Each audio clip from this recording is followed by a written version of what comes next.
café de Rome dal ci kaw Macky Sall yéen a nga foofu nee ko d'accord sur le principe gantal nga ko mais d'accord ñu sur la formulation boo ko ne on n'est pas encore prêt ça peut sous-entendre que xëy na jamono dana dox ba ñëw on sera prêt de seen benn naataangoo ne waa ko jëm la loo leen bëgg a gantal na ko loo leen bëgg a lan ngeen bëggoon mu tontu ko ñu ne li ñu bëggoon mu tontu ko mooy dëkk bu tedd bii nga xam ne fii la Bamba tëdd Maodo Baye Niass Baye on sera jamais prêt pour légaliser cette abomination nguuru Macky Sall mënuma citer li ci nguuru Macky Sall yëpp ndax am na livre bu bon bu fi duggoon di xas yonent bi ñoo ko xeex ba mu jóge fi am na sàngara bu ñu daan jaay ci école yi 100 francs ñoo ko xeex ci nguuru Macky Sall ba mu wax Aliou Sarr wañaar loxoom Aliou Sarr def l'arrêté ministériel en date du 18 septembre 2015 ñu tere fi Jakarta salañ namp bi ci nguuru Macky Sall ngeen naan on l'a ménagé ci nguuru Macky Sall ci la Jamra def enquête ndekete yoo état bi mu ngi jox góor jigéen ñi ay récépissé mën nañ ko comprendre comme SYNPICS seen association bi yéen taskatu xabaar yi pour ngeen am une existence légale am na formalité yoo leen def bu matee état bi jox leen récépissé carte d'identité la rek c'est un document de reconnaissance officielle daayira yi am nañ ci droit les associations les clubs de navétane association mais lan mooy ndeyu di jox ay association góor jigéen récépissé Macky Sall moo ko def fii laa ko waxee ngeen naan ma Jamra daan ménager Macky Sall ndax ba coow la jibee Macky Sall jox ndigal ministre de l'Intérieur mu convoqué ma Aly Ngouille Ndiaye moo ma convoqué mu il est vivant ñoom ñaar ñëpp ñu ngi may dégg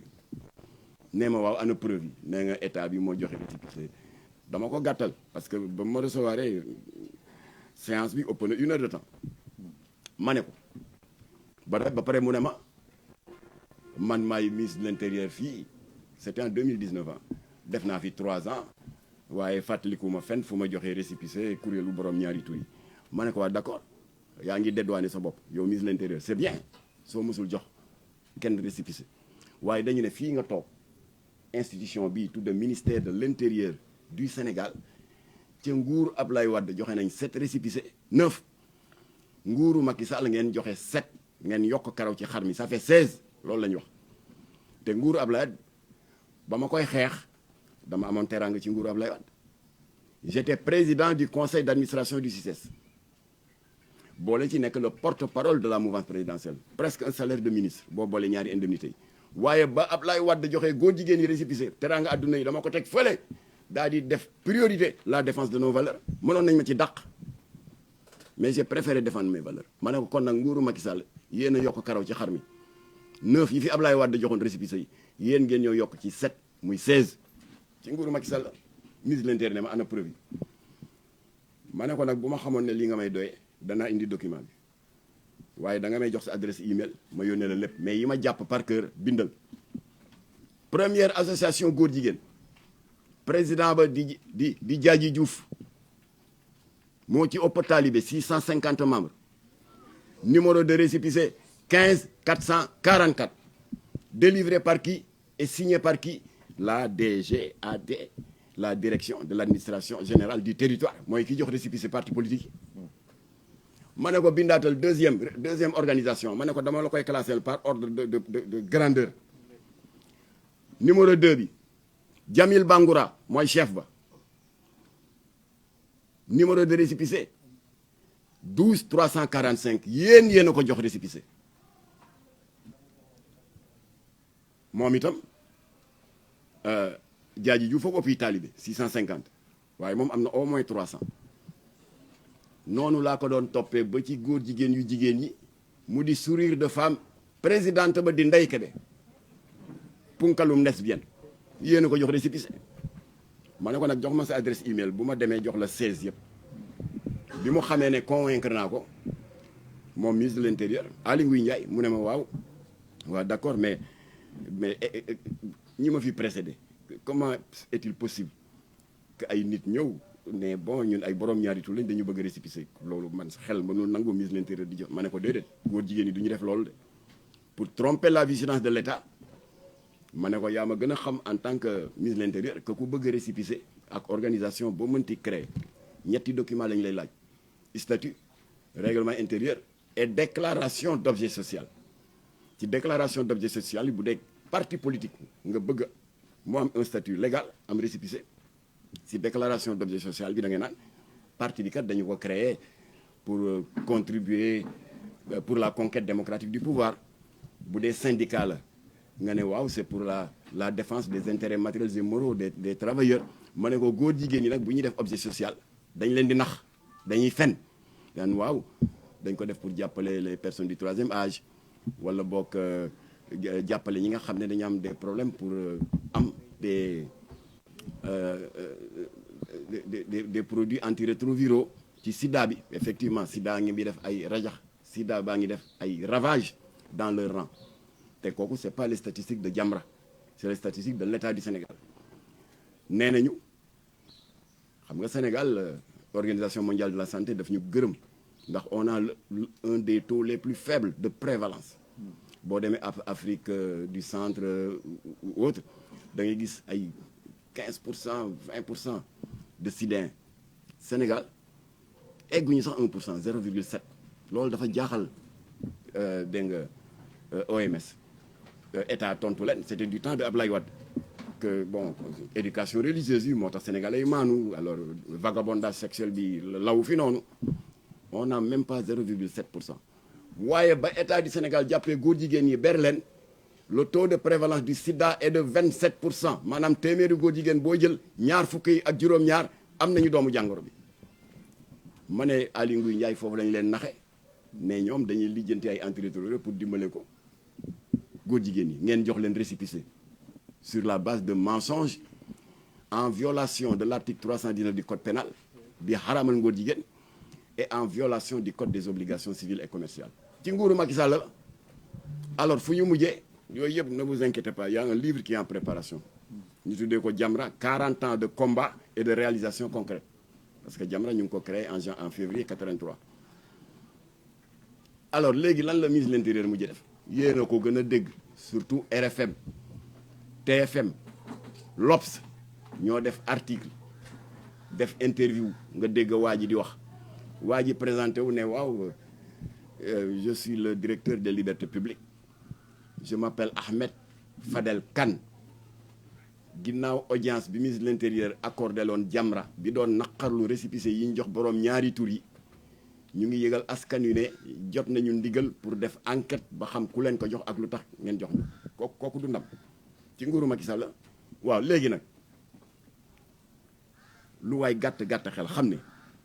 amul benn chef d'état bu fees bëtu Jamra amul benn chef d'état bu mën bu xii bët ba li Jamra war a def dans son combat contre lépp luy raam jëm ci penc mi te nar a yàq jikko yi wala lépp luy raam jëm ci penc mi te nar a tilimal malaanu l'islam amul benn chef d'état bu am maxaamawu empêcher Jamra mu am ci taxawaay kooku juddoogul. Voilà, je tenais à faire ces quelques points là pour egsi ci lii waaw lii nag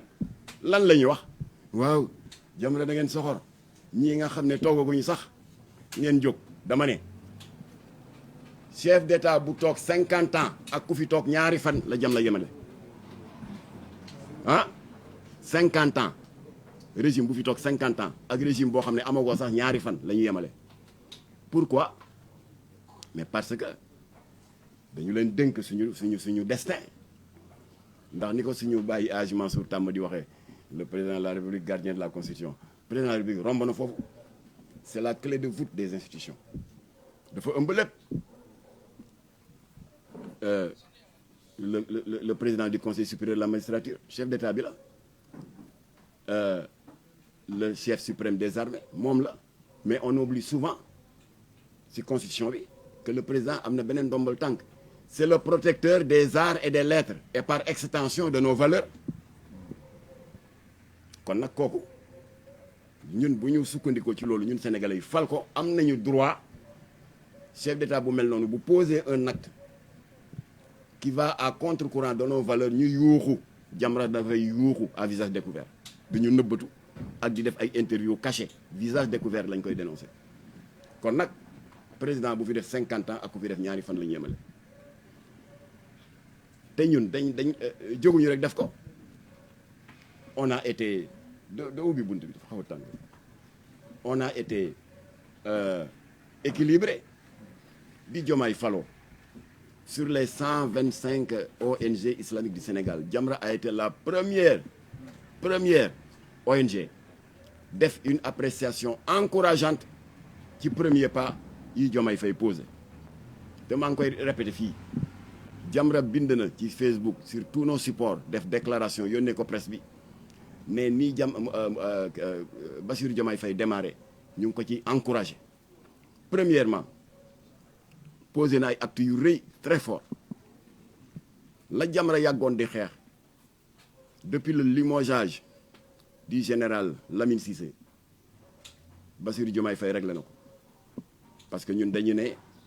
ministère de l'intérieur dafa tëdd njaaxanaay kon d'accord ñi di fa teg un civil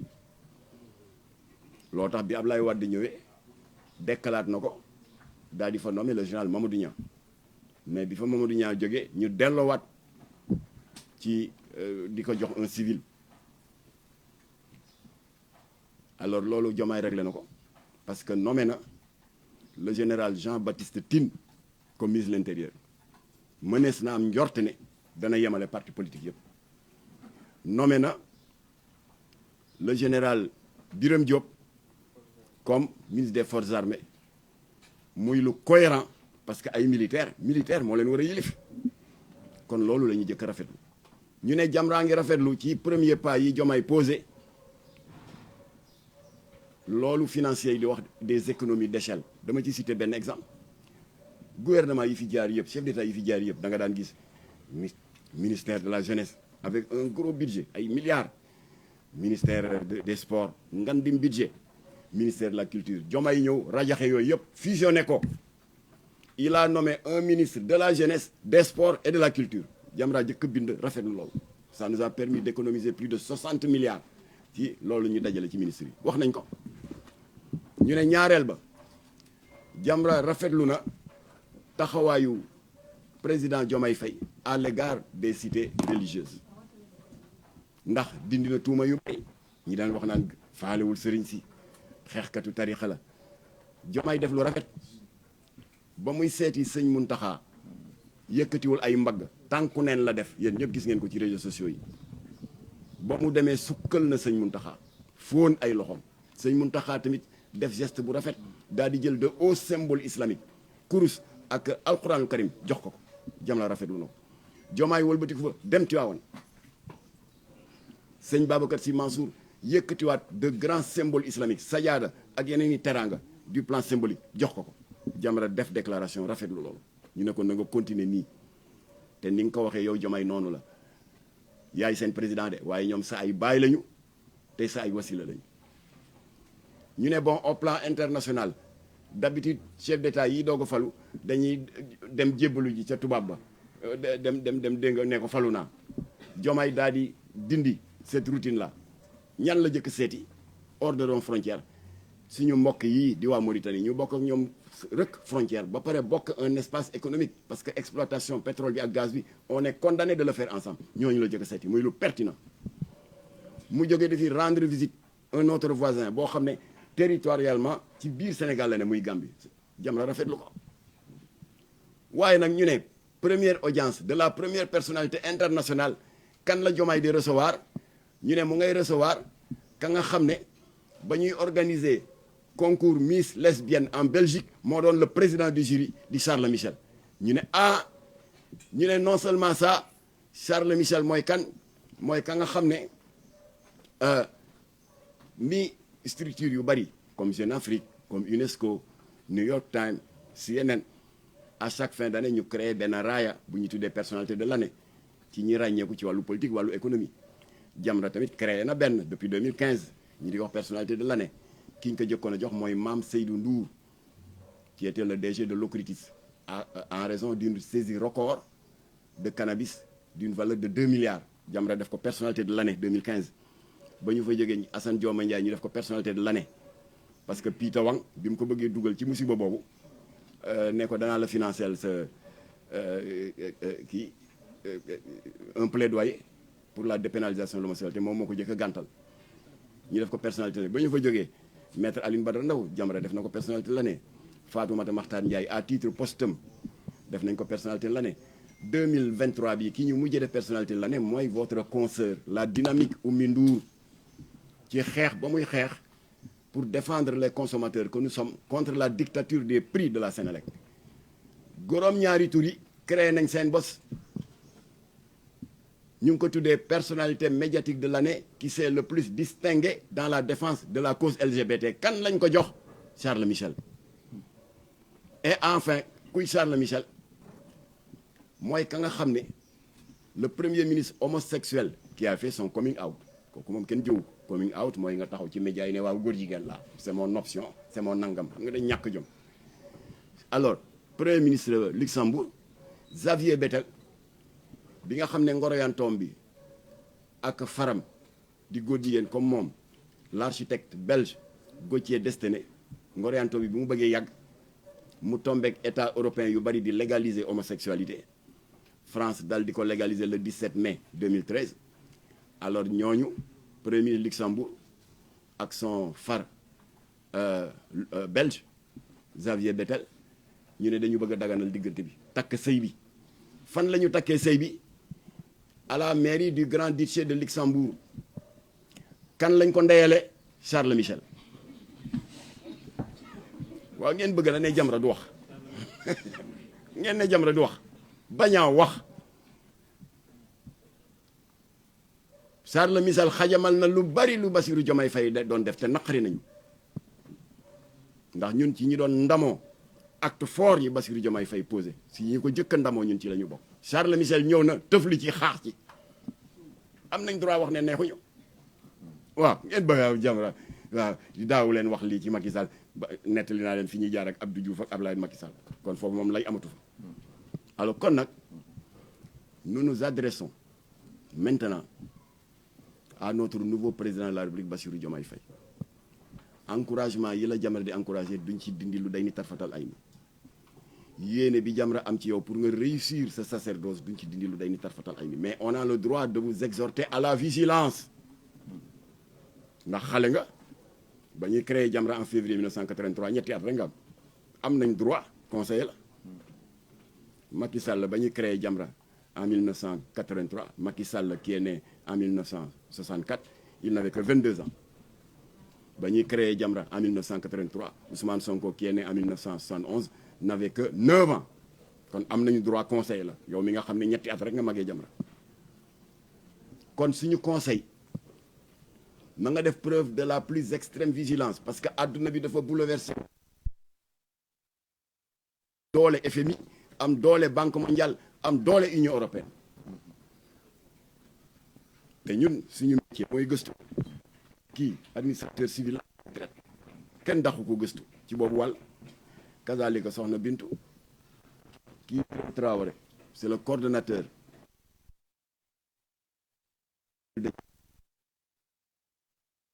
Koungheul dans la région de Kaffrine foofu ca Kaolack kii kan la Alaaji Mbay moom moo ñu toogal fii ci Parcelles Assainies ak Cambérène am na ñu bari ñëw ñu ndax ajuma ji ay si gëstu la ñu dëkk kon ñu ngi koy exhorter à la vigilance te dama ci citer 2 exemples et on en aura fini ndax heure bi dafa gaaw li tax ma ne ko lobby yi du ay benn nit ñëw di jéem a détourner chef d'État yi déedéet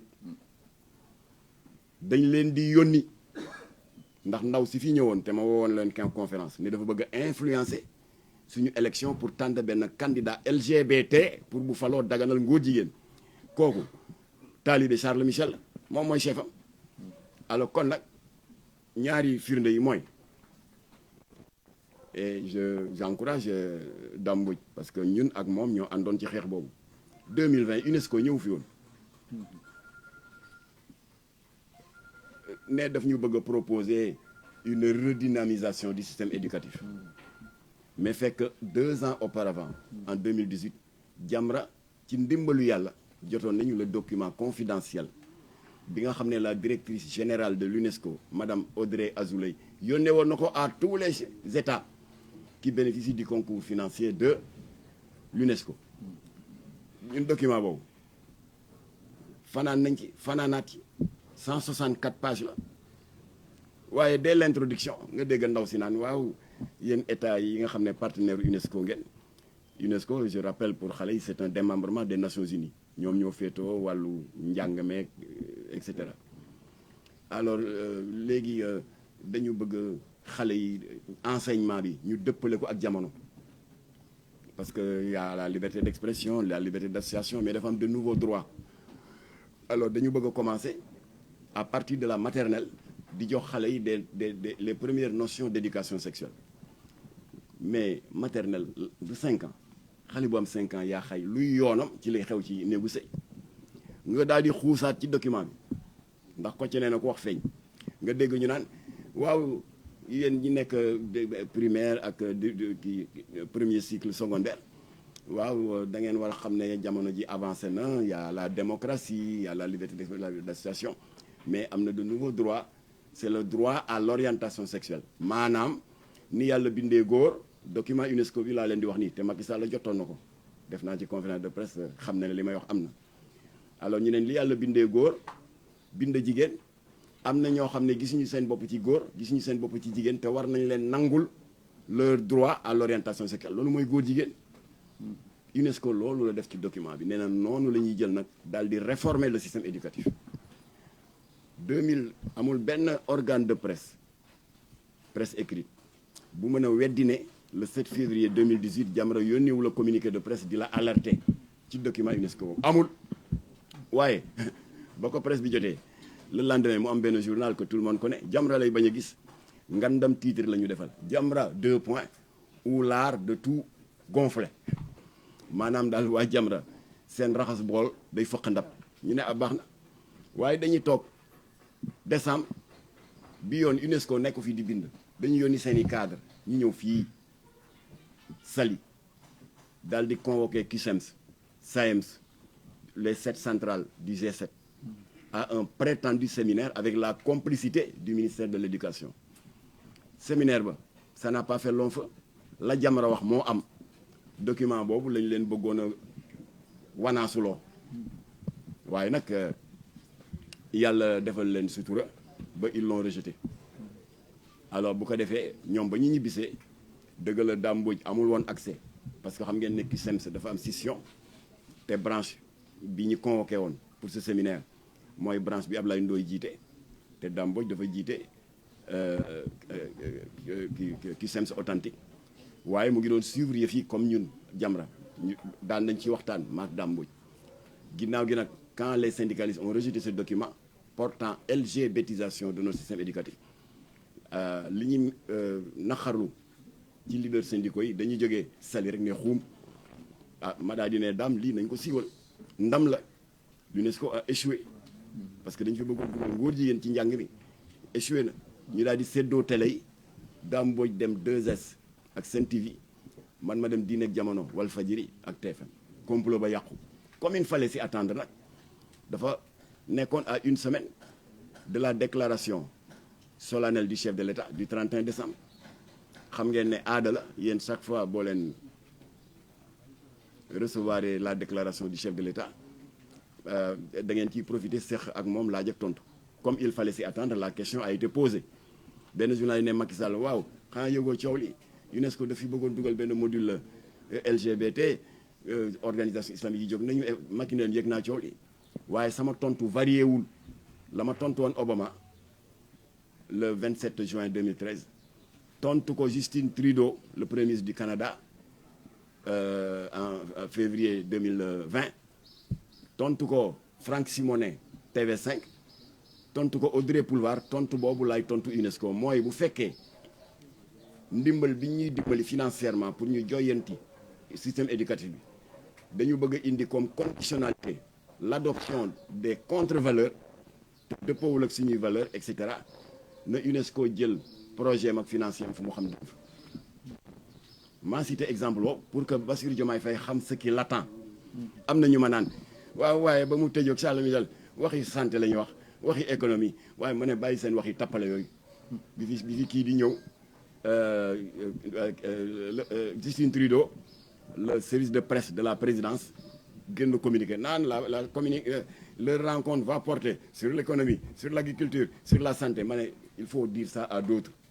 ñun depuis 6 mois wax nañu ne Justin Trudeau bu fi ñëwee ngóor jigéen moo ko fi indi parce que ci kilifa lobby la bokk. Alors donc loolu UNESCO dal di échoué. Beneen exemple et j'en aurais terminé ci ce qui attend le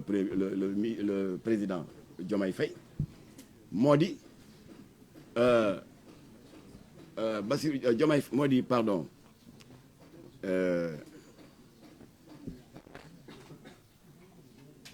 président Zimbabwe Robert Mugabe